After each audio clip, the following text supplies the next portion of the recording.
বন্ধুরা আসসালামু আলাইকুম। আবারও চলে এলাম খুবই কমন একটা সমস্যা নিয়ে। সমস্যাটা হলো যাদের পুরাতন দীর্ঘদিনের কোষ্ঠকাঠিন্য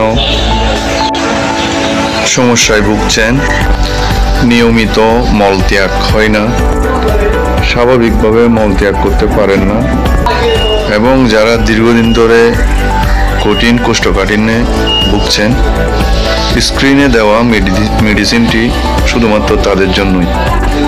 বন্ধুরা, তাহলে চলুন মেডিসিনটার সাথে আমরা পরিচিত হয়ে নিই। বন্ধুরা, এই মেডিসিনটার নাম হচ্ছে পিকোলন। এটার জেনেরিক নেম হচ্ছে সোডিয়াম পিকোসালফেট BP 10 mg। এটা ডেল্টা ফার্মা লিমিটেড কোম্পানির একটা মেডিসিন। এটার এক বক্সে 30টা ট্যাবলেট,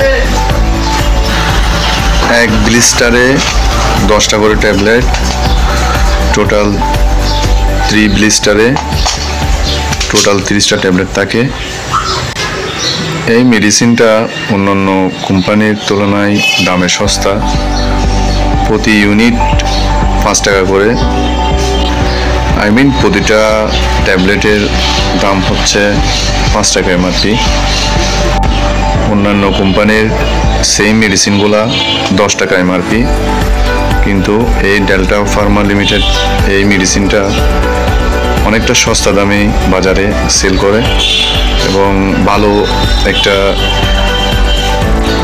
অপরচুনিটি রোগীদের জন্য।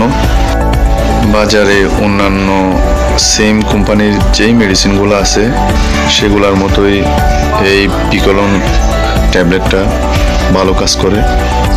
এই মেডিসিনটা বয়স্কদের জন্য ট্যাবলেট আকারের পাশাপাশি ছোট শিশুদের জন্য সিরাপ আকারে বাজারে পাওয়া যায়। এই মেডিসিনটা খাওয়ার নিয়ম হলো, প্রাপ্তবয়স্করা প্রতিদিন রাতে শোয়ার আগে একটা ট্যাবলেট সেবন করলে পরের দিন সকালে স্বাভাবিকভাবে তাদের মলত্যাগ হয়। এবং এই মেডিসিনটা 10 বছর বয়সী শিশু এবং 10 থেকে 4 বছর বয়সী শিশুদেরকেও এই পিকোলন মেডিসিনটা খাওয়ানো যায়। 10 বছর বয়সী শিশুরা 1 চামচ এবং 10 থেকে 4 বছর বয়সী শিশুরা হাফ চামচ ওষুধ আপনারা খাওয়াতে পারবেন। তারপরেও বলে রাখছি, আপনারা চিকিৎসকের ডাক্তারের পরামর্শের মাধ্যমে ওষুধটা সেবন করলে সবচেয়ে ভালো হয়। সো বন্ধুরা, আশা করি আপনারা এই মেডিসিনটা সেবন করে আপনাদের দীর্ঘদিনের সেই পুরাতন কোষ্ঠকাঠিন্য সমস্যা সমাধান করতে পারবেন। এবং যে কোনো মেডিসিনের দোকানে গেলে আপনারা এই ওষুধটা সংগ্রহ করতে পারবেন। খুবই ভালো একটা ওষুধ।